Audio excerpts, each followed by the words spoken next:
Let's bring in Jim Daopoulos, the former NFL official, spent 11 years on the field, 12 years as an NFL supervisor of officials.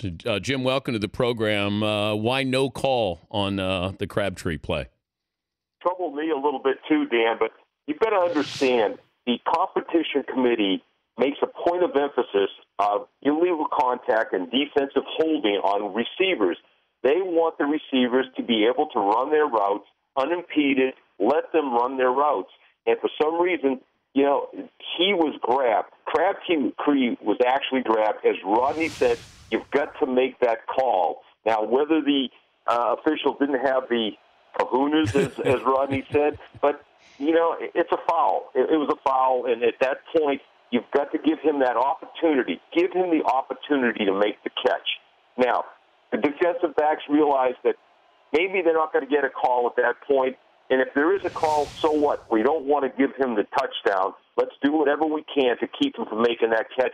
Don't let him make that catch in the end zone.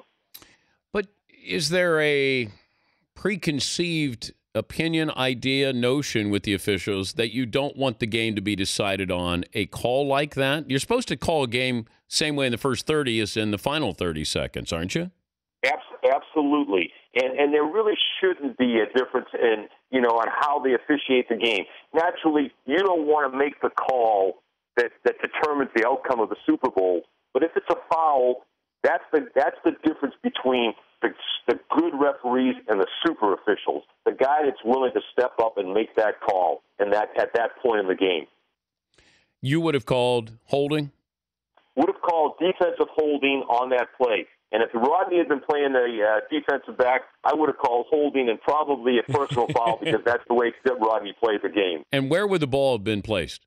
It would have been played, if it was a defensive holding call, it would have been a half the distance dependent upon the position of where the ball was snapped. If the ball was snapped inside the 5-yard line, we would have put the ball at the 2.5-yard line. And first down.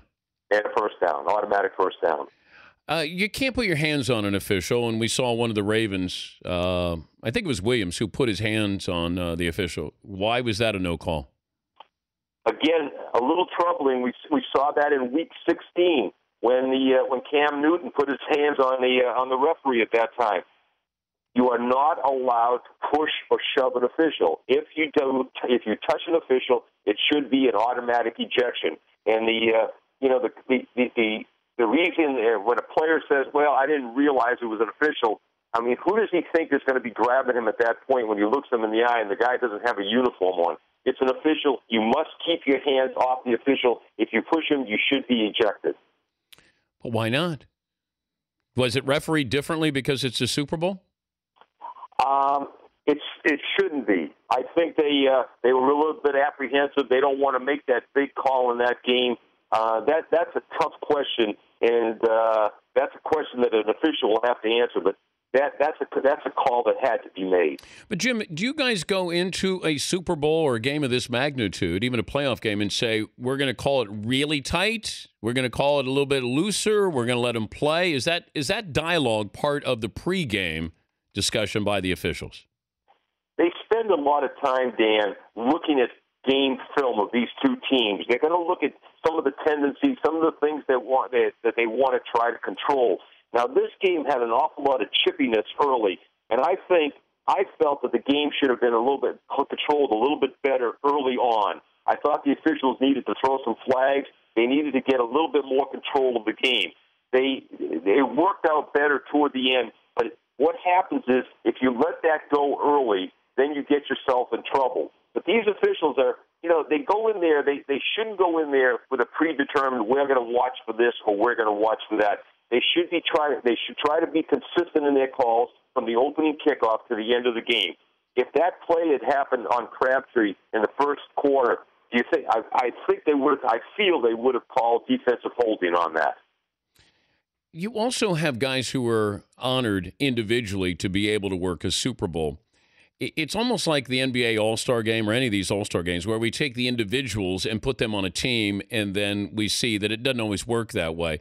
Wouldn't the game be better suited if you had a group of officials who've worked the entire year and you nominate them as the best officiating crew and give them the honor of working the Super Bowl? You know, Dan, that's been a situation, and that's been a policy that's been changed over the years. Initially, under Jerry Seaman and Art McNally, the best officials went. And then when Mike Pereira took over, the process changed a little bit. We tried to initiate the policy that you just spoke about by putting the best crew in there. But oftentimes, we were sending officials that were ranked in the bottom half of the ranking list to the Super Bowl. It's always been my opinion that the best officials should officiate the Super Bowl, and that's not always happening. Now, the officials that worked the game yesterday were at the top of their position. Now, what happens is this is not necessarily an all-star crew, but they graded out the top, and basically what happens is they have a rotation system now, so they want to try to give everyone an opportunity to work these games, especially the Super Bowl. Good to visit with you, Jim. Thanks for joining us on short notice, bud. Great to be with you, Dan. Have a great day. All right, Jim Daopoulos, former NFL official, now working with NBC Sports as an officiating correspondent, consultant.